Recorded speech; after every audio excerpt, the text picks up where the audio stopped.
before immigration officers shot and killed Renee Good and Alex Preddy in Minneapolis, an ICE agent killed 23-year-old American citizen Ruben Ray Martinez. But ICE's involvement was only recently disclosed. And like in the cases of Good and Preddy, witnesses dispute the official account of what unfolded. In a CBS News exclusive, immigration correspondent Camilo Montoya Galvez sat down with Martinez's mother for her first television interview. Everything was good. I just don't understand why it had to be this way.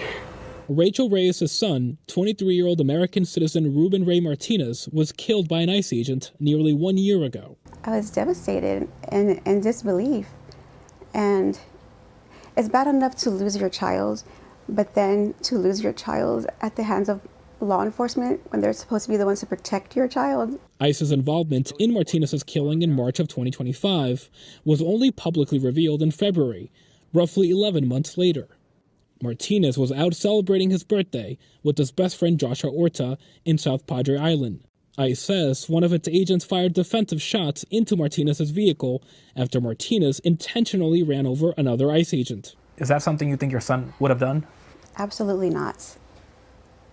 No, of course not. He was not a violent person. He was not aggressive. DHS's account was disputed by Orta, who said in a draft declaration that his friend did not hit anyone. Orta died in a car crash in February, before he could testify. The Texas Department of Public Safety told CBS News it completed its investigation into Martinez's killing, saying it would release the records related to the case on Friday. Last month, a grand jury rejected criminal charges related to the shooting. Charles Stamm is representing Martinez's family. In a recent statement, your team said that a toxicology screen detected alcohol and marijuana in Ruben's system. Do you know whether Ruben was intoxicated when he was shot, and could that have played a role in what happened? He was never stopped on suspicion of public intoxication or driving under the influence or anything of that nature. It's important to bear in mind that when Ruben lost his life, his car was in park, and right after those 3 bullets came through the window and went into his chest from that ICE officer, Mr. Orta's statement said that he said, "I'm sorry, sir," as his last words. This was not someone who posed a threat. Reyes says she has deep respect for law enforcement. She also supported President Trump in the 2024 election, but she says change is desperately needed. I don't blame President Trump for the death of my son because he wasn't the one who pulled the trigger, but I do think that something needs to be changed in that department as far as the pattern of violence or abuse and impunity. Based on the statement that they made, seeing how the words that they chose to put out there about my son, that's as insult to injury. Reyes says she does not want other families to experience her pain. What do you miss the most about Ruben?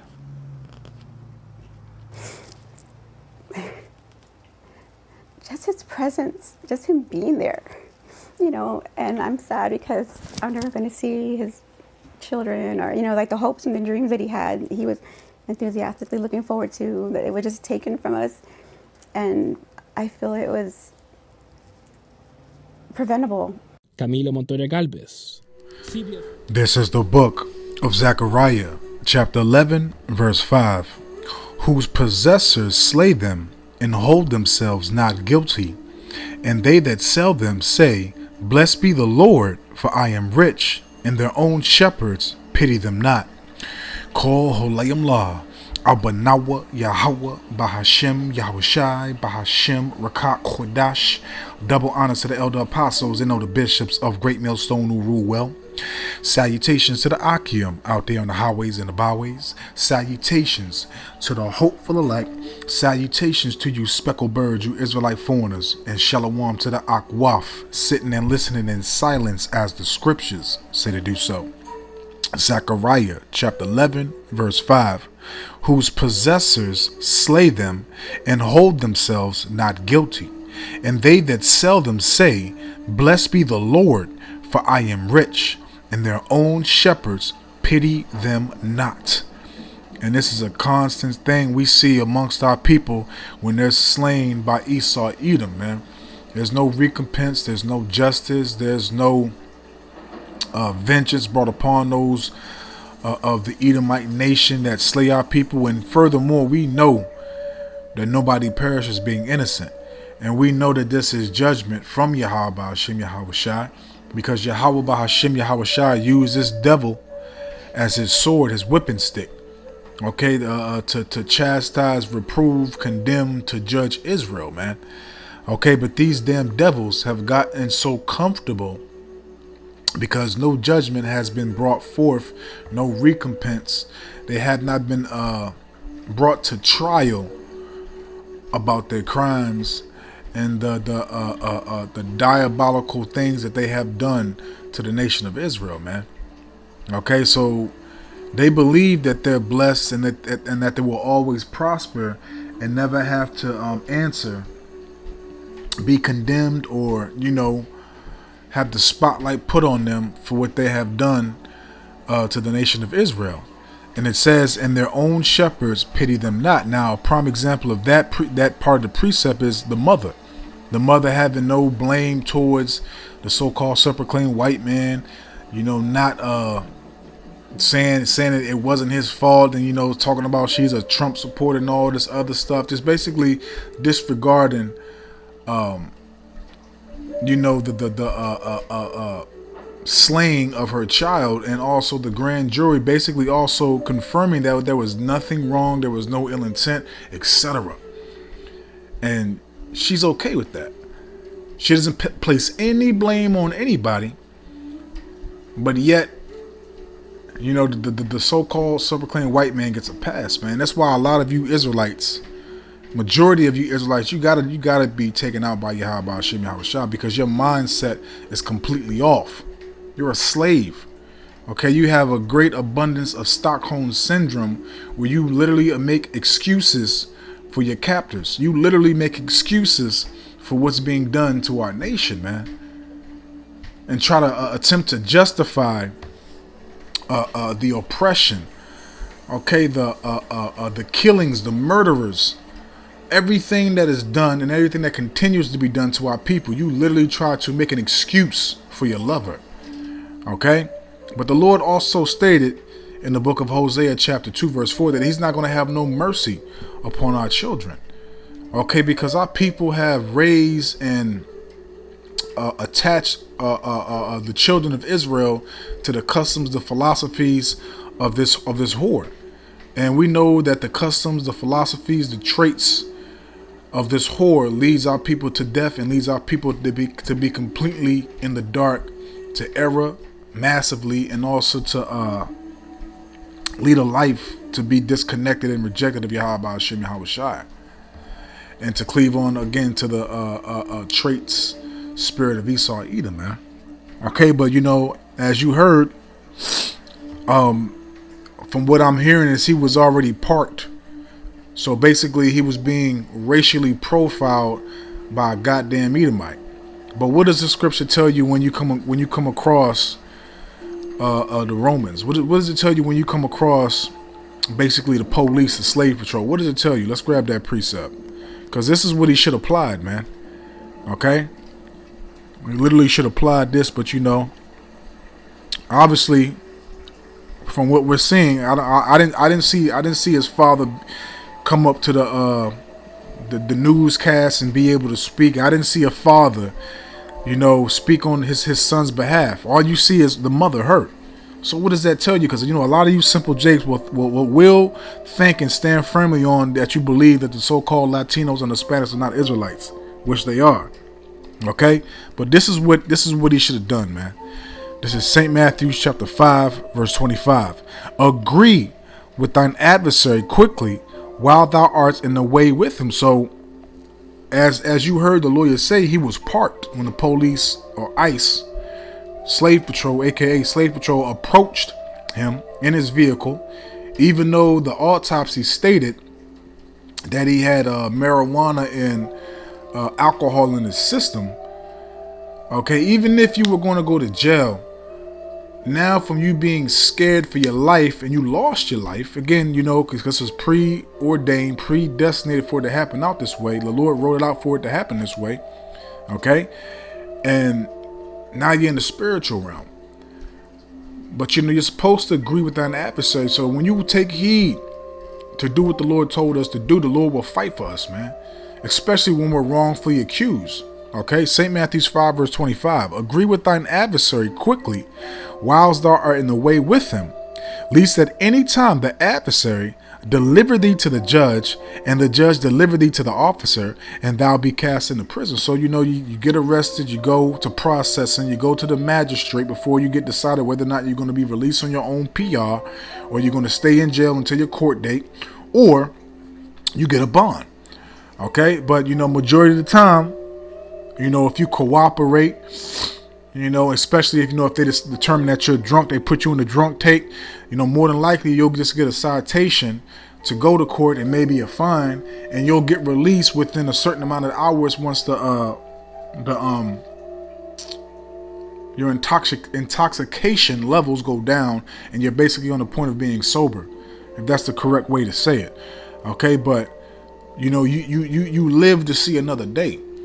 Especially dealing with Esau's judicial system, it's a bitch to get out of once you're in it. Especially here in Virginia, man. Virginia's one of the worst places on the soil of United States, man. Virginia is one of the worst places you want to be in any single aspect, whether it be Title 4D, which is child support, or whether it be criminal court, because they will dig your pockets, man. Okay, you pay for everything here. You pay when you go to jail, you gotta pay to be in jail. When you're on probation, parole, you gotta pay to be on probation and parole. You gotta pay for the visits, you gotta pay for the programs, all that, man. And again, once you get in that system, it's hard to get out. Okay, so you don't want to be caught in that process, man. They basically got their nuts in your hands, man. Okay. But continuing on, because the point's made on that. So you're supposed to agree with the adversary, man. Okay. And, through personal experience, man, when I went through stuff like, little things, and I agreed with the slave patrol, aka the police. And when I got in front of the magistrate, the slave patrol, the officers always spoke highly of how I cooperated. I didn't give him no issues. I didn't talk back. I didn't do this. I didn't do that. And I always got released on my own PR. Okay? The majority of the time when I went to court for these small matters, it was always in my favor, man. Okay, so it's a benefit for us to take heed, man, because look, man, as I said prior, man, Psalm 17, it tells you that the Lord uses these devils as his sword, man. So let's grab this, man, because this is judgment from Yahweh Shem Yahweh Shah first and foremost, man. There's no mistakes, no errors, no hiccups. Okay, none of such of that nature being performed by the Lord, man. The Lord does not sin. The Lord does not make any mistakes. Okay, this is Job chapter 19 verse 29. Be ye afraid of the sword. So in this concept, in this lesson, as I just spoke prior, Psalm 17, keep me away from thy sword, man, roughly paraphrasing that. So in this concept of this lesson, the sword is Esau, man. And again, the sword is used to judge the earth, and especially you Israelites. Okay, because that's the main thing that Yahweh Bahashem, Yahweh Shai uses on Israel, is his sword, which is Esau. And time and time, over and over again, from the history, everything that we know that's public, that we can research in the history books, etc. You cannot doubt, you cannot test this man, you cannot doubt this man again. That's you really gotta highlight and amplify that word doubt, because a lot of you stupid simple niggas, wetbacks and tree niggas, I'm gonna call it how it is, you'll try to poke the bear, and what's the other term, test this man when this man is dying to shed blood, especially a so-called black Native American and Seminole Indian's blood, man. He's eager for you to just slip up one little small matter, and what's the main thing that they say, especially when they're police officers? I fear for my life. So a man that's made to be the evil, to be the wicked, to be a vagabond, a fugitive, a bloodshedder, the wicked of the earth, he fears for his life. And also too, they look at your life. Your life has no value to them. No value, no purpose. It's not important. It's not looked at as life. Okay? So again, Job 19 verse 29, be ye afraid of the sword, for wrath bringeth the punishments of the sword. And who is that wrath? That wrath is Yahweh Hashem Yahweh Shai. Okay? Because Romans 6 verse 23, for the wages of sin is death, man. And our people are highly indulging and consumed in sins, man. You know, iniquities, sins upon sins, and they prosper and you know, develop and go harder than the day before. They evolve more and more in their wickedness, man. Because again, in this place, it is taught, it is advertised, it is made to seem like a natural, a good thing to be wicked, to be evil, man. You know, if you're actually seeking righteousness, they look at you like something's wrong with you. Okay? Be ye afraid of the sword, for wrath bringeth the punishments of the sword, that ye may know that there is a judgment. So again, this was a judgment from the Lord, man. And this, you know, it's only going to be intensively amplified in these days to come, man, because it's going to come to a point, it's going to be all out judgment, and the Lord's going to take his prophets off the streets, shut down the internet. He's going to let Esau have his last hoorah on you 2/3, man. And also you Israelites that claim you in the truth, but you off, man. Okay? So you got to be afraid of the sword, because again, the Lord's not going to bring this devil upon you if you're doing right. Let's continue, man. Let's go to the book of Romans chapter 13, and I'm going to read verses 3-4. For rulers, okay, because Esau is the ruler of this world, correct? Esau was given the earth from and by Yahweh Hashem Yahweh Shai. Okay, he wouldn't be able to, no nation on the earth would be able to accomplish dominion, rulership, to establish a kingdom unless Yahweh Hashem Yahweh Shai sees and saw fit. Period, man. Okay? He controls everything, man. Okay, Sirach 18 verses 1-3, read that.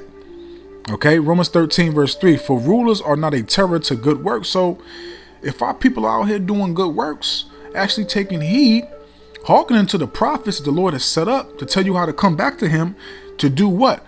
To observe and to avoid judgment, to avoid punishment. Roughly paraphrasing 2 Ezra chapter 7 verse 19 on down, man. Okay, the Lord has set up his men, speaking through his men, telling you what to do, to observe, to avoid judgment, to not be punished, to not be slain, for him not to bring his sword upon you, which is Esau, Edom. Okay, but y'all want to live the life of Babylon. Y'all want to cleave on to the customs that you were taught in this world, man. Romans 13 verse 3, for rulers are not a terror to good works, but to evil.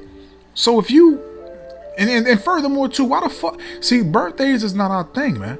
And you know, I'm reminded, Thawadi Haba Shimi Hawashak, because I wanted to say this yesterday in the lesson that I did yesterday, but I forgot. But obviously it was meant for this lesson. Birthdays are not of our custom, of our culture, of our inheritance. You've never heard any of our people celebrating their birthdays. And prime example right here. The nigger woman, if I'm not mistaken, the nigger woman that was dealing with, I forgot the damn Edomite's name, man. I can't remember his name offhand.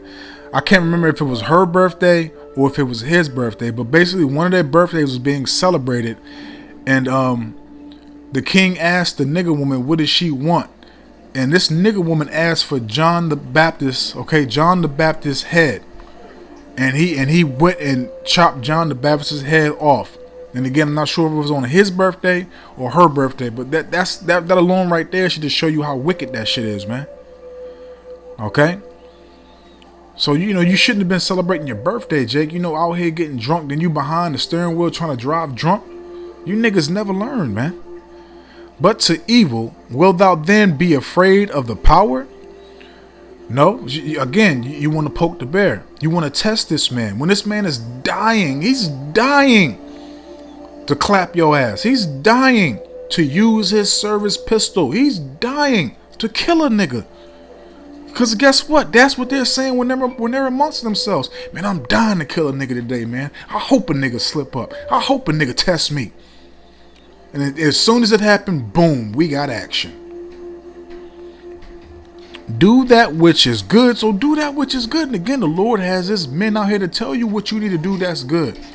That's acceptable and pleasing to Yahweh Hashem Yahweh Shai, not to Esau, man. And thou shalt have praise of the same, for he is the minister of the Most High. And I believe that word minister in this chapter, matter of fact, we'll look it up real quick, Salakia. I believe that word minister in this chapter goes into something different, which is still let me see, which is still acceptable. Let me see, minister, where is it at? Salakia.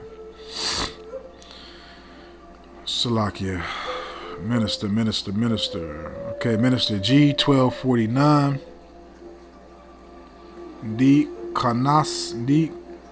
Kanos, if I'm saying it right. Strong's G1249. Yep.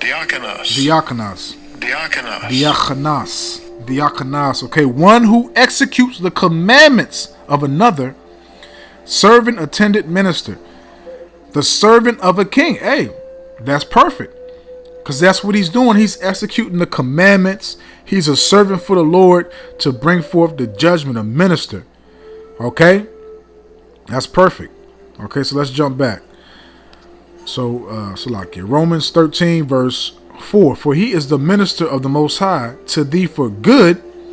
Okay, because all the judgments, whether it be to bring forth death, to bring forth good, to bring forth wickedness or righteousness, all the judgments of Yahweh Hashem Yahweh Shai are perfect and good, man. Again, the Lord does not make no mistakes. But if thou do that which is evil, okay, which our people are doing, be afraid, for he beareth not the sword in vain. So he's not bearing the sword in vain because the Lord has ordained it. The Lord is in control, man. There's no such thing as free will. Now, people don't get that, man. You know what it says in the book of Proverbs, I believe, chapter 16, verse 7, when a man's ways please the Lord, he maketh even his enemy to be at peace with him, man. Okay? For he beareth not the sword in vain, for he is the minister of the Most High, a revenger to execute wrath upon him that doeth evil. So guess what? No one perishes being innocent. Our people are wicked. Our people are evil. And for his mother, literally, it's only been 10 months. Now, what type of mom that really truly loves her son and really, she would not be sitting like that, just talking about her son's death like it's nothing. Like this, it's just oh well, he gone. Oh well. I don't blame Trump. I don't blame the Ice Age. I don't blame nobody. The white man is pure. He's precious. That's another prime example of the curses, man, where you don't give a damn about your kids, man. Okay, but again, man, you know, our people are wicked. Our people are evil. No one perishes being innocent. There's no mistakes being made. There's only righteous indignation, righteous vengeance being brought forth by the Lord, man. You know, as we stated, man, the Lord used these devils as his sword, and these devils going to use their modern day sword to slay you jakes, man. Okay, and these devils are eager, yearning to try out their new weaponry, man. And guess what? They're gonna get a chance to do so, man. This is Amos chapter 9, verse 10. All the sinners of my people shall die by the sword. Okay, and again, in this lesson, that's actual sword that's going to commit those judgments with a manufactured sword is going to be Esau Edom, the so-called self-proclaimed white man. Okay, the red Hebrew Edomites, man. The Lord's going to let these people have one last hoorah on you wicked niggas, man. And which is overdue, because a lot of you jakes, man, you gotta fucking go, man. You gotta go, man. Real talk, man. All the sinners of my people shall die by the sword, which say the evil shall not overtake nor prevent us, man. They really believe that, man. They believe that the Lord is winking at their wickedness. He ain't gonna do nothing. He's just gonna continue to let them indulge in all their evil. It's a rude awakening that's about to be activated very, very soon, man. So, I don't want to ride the line, man. I hope. Why the fuck? I hope and I pray that this is edifying, uplifting, and informative to the true sincere Akiyawa Akwaf. So with that, I'm just going to say, Shalom. Yahweh Shai, Bashim Yakakadash.